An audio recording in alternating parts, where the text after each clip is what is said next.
assez rapidement, les comportements changeaient. Ils changeaient chez Liam, qui était de plus en plus investi sur sa thèse sur le théorème de Pythagore. Il était de plus en plus investi sur sa thèse du théorème de Pythagore. De plus en plus investi, Liam travaillait de plus en plus souvent, tandis que de son côté, de l'autre côté, dans la maison,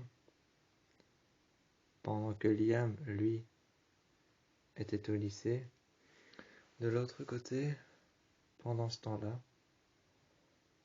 il ne le savait pas encore, mais les comportements abrupts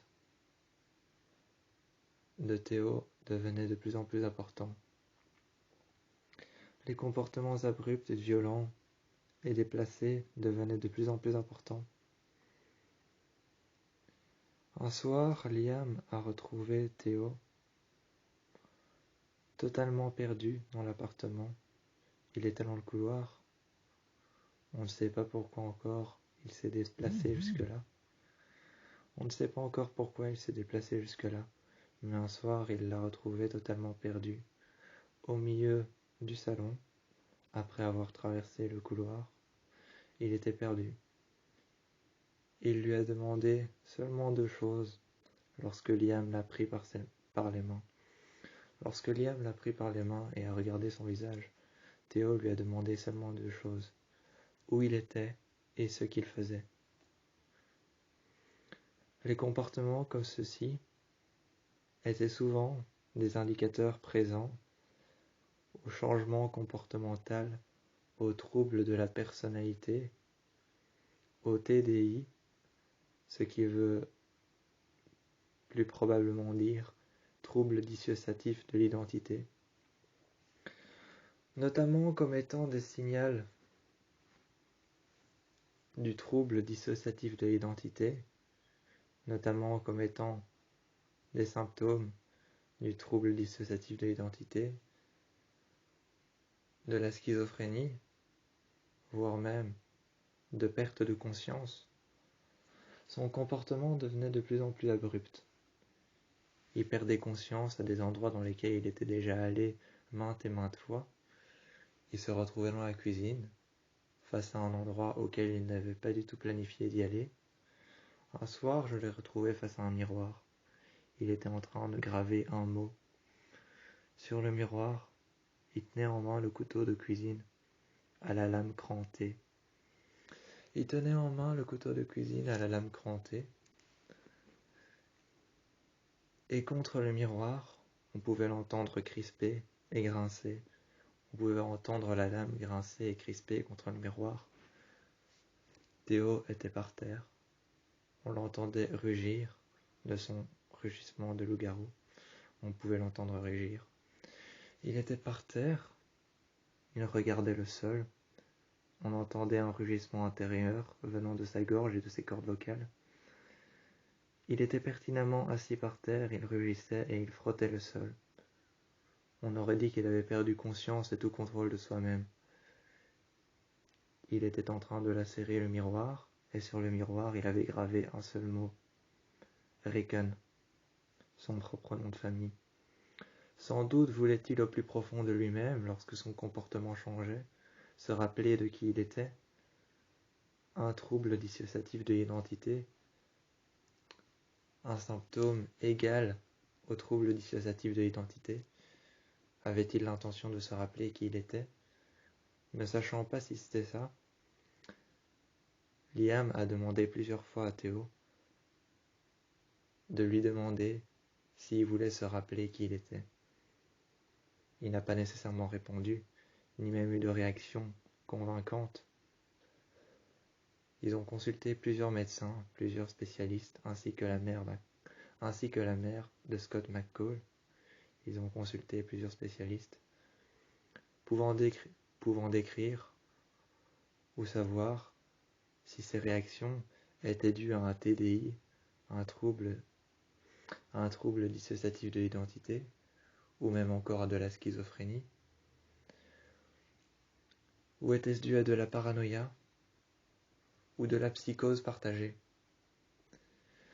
Pendant longtemps, on a essayé de savoir si c'était dû à de la psychose partagée, si c'était dû à un TDI, un trouble dissociatif de l'identité, si c'était de la paranoïa, si c'était de la peur.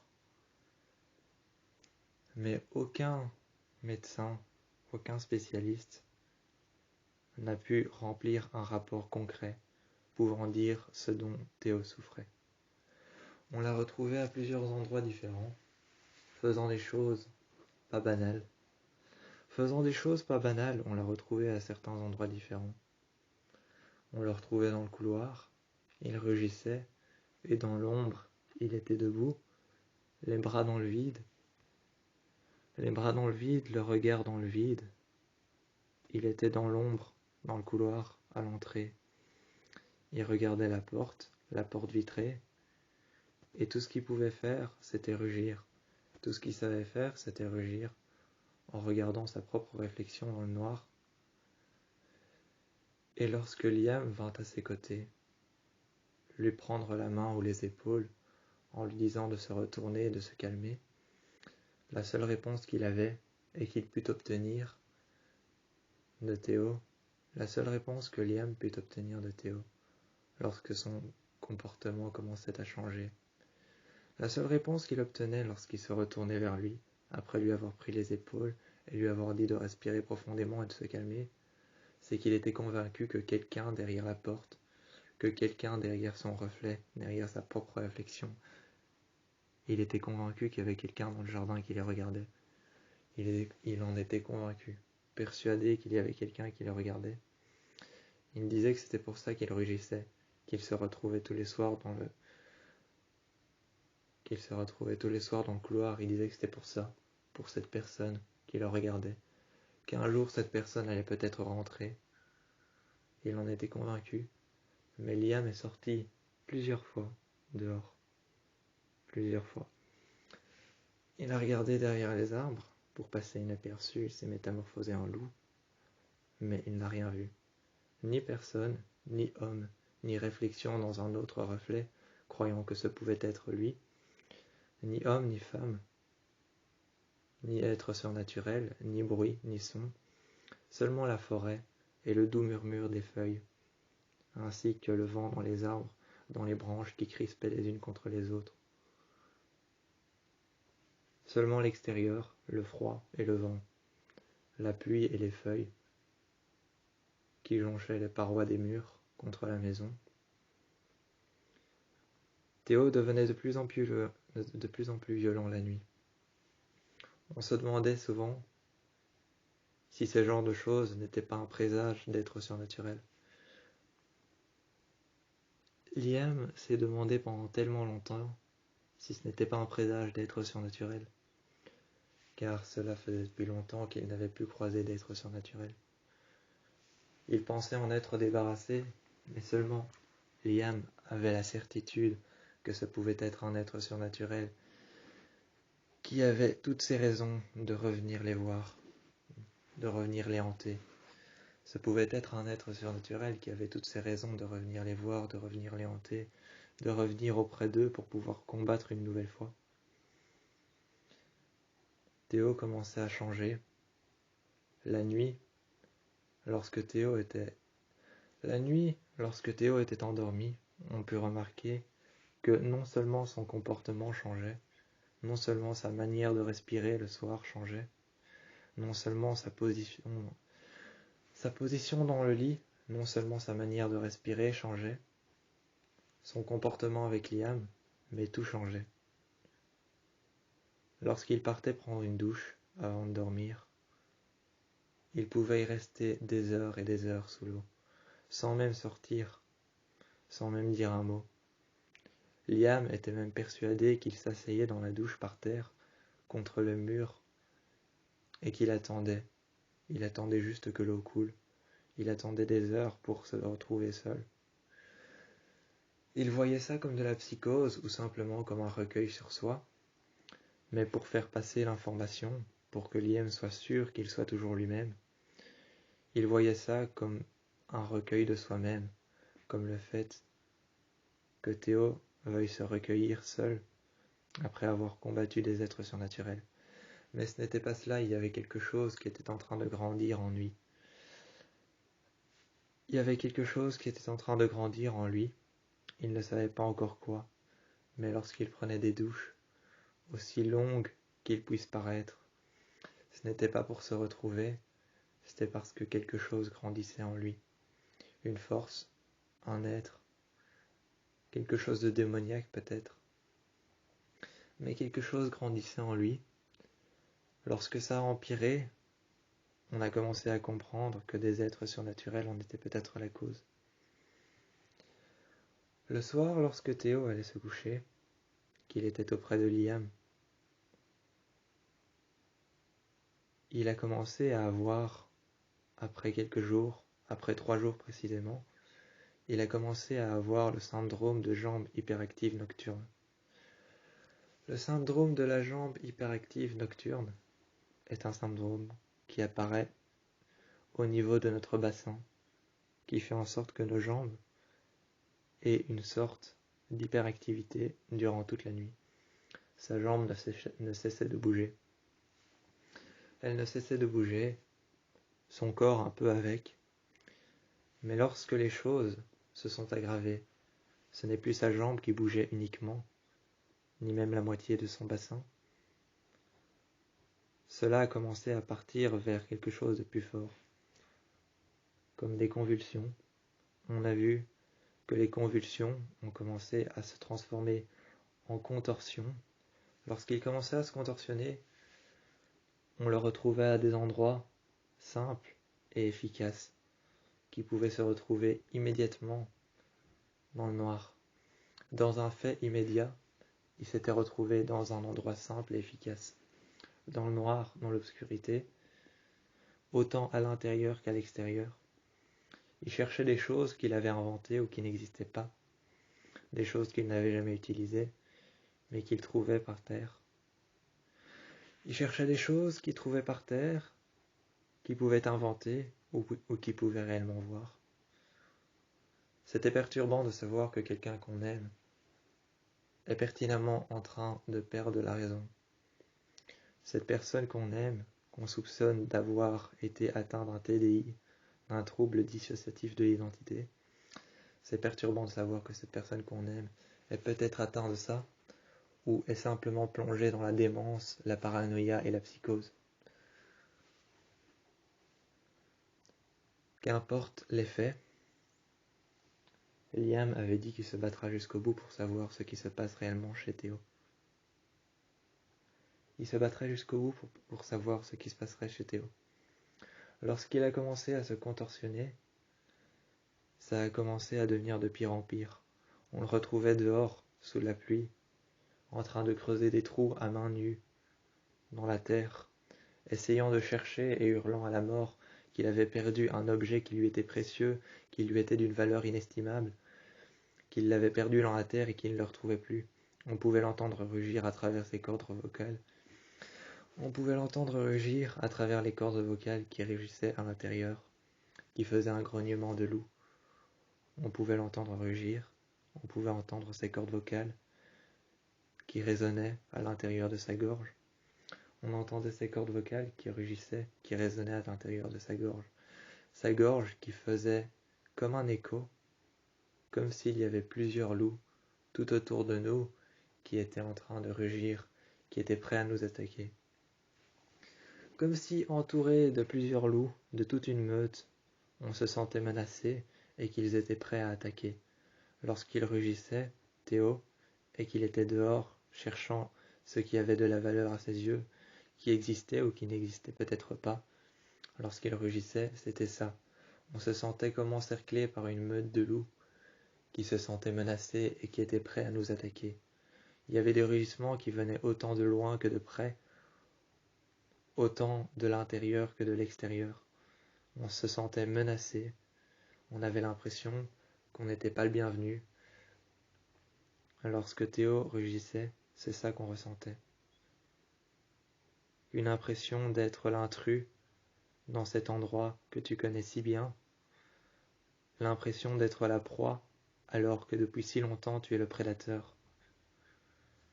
Il faut toujours se rappeler que lorsqu'on est avec des loups, lorsqu'on est sur le territoire d'une autre meute, il faut toujours se rappeler que même étant un propre loup-garou, lorsque tu es sur le territoire d'une autre meute, tu n'es plus le prédateur, mais tu es la proie. Il faut toujours se rappeler de ça. Et lorsque Théo rugissait et cherchait cette chose de valeur inestimable à ses yeux dehors dans le froid, creusant des trous dans la terre, s'acharnant sur la terre, et parlant une langue qui lui était inconnue, à chaque fois qu'il rugissait, c'était la même pensée qui nous revenait.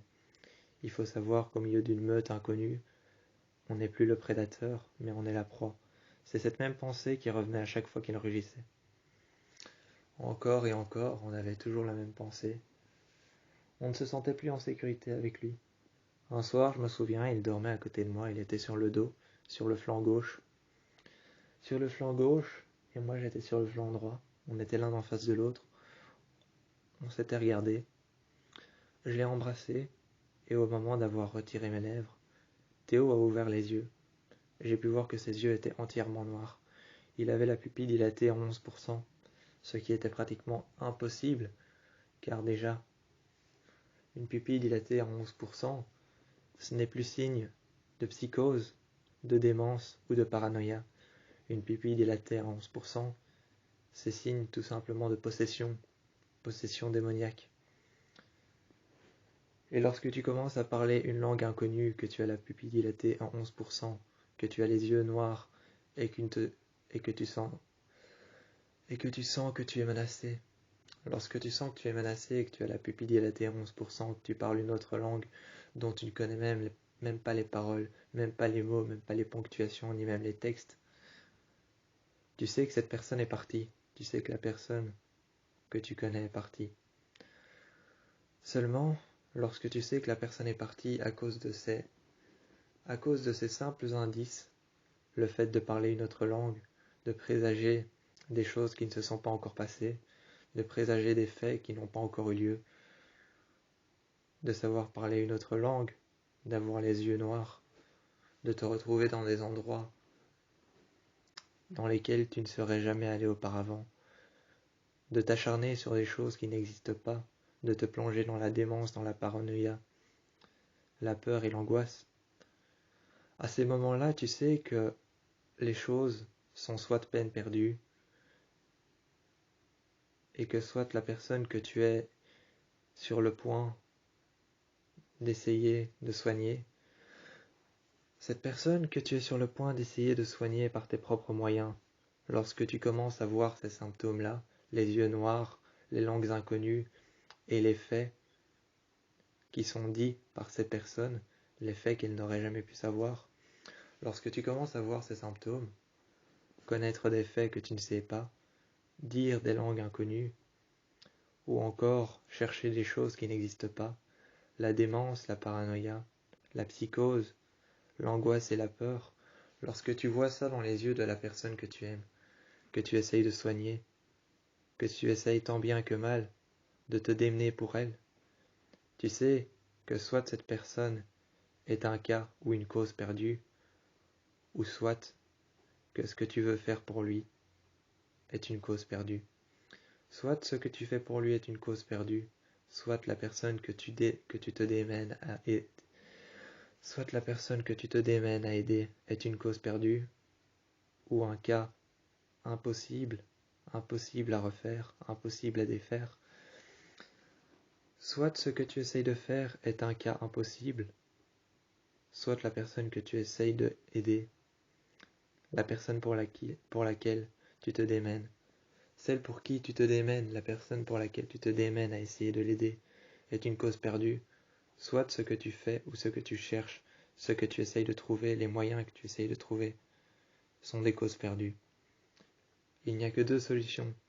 Soit la solution, c'est la personne que tu aides, soit la solution, c'est toi et tes moyens, tes principes, ta manière de réfléchir, ton fonctionnement.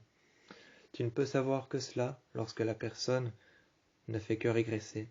Si la personne ne fait que régresser, tu sais savoir que cette personne Les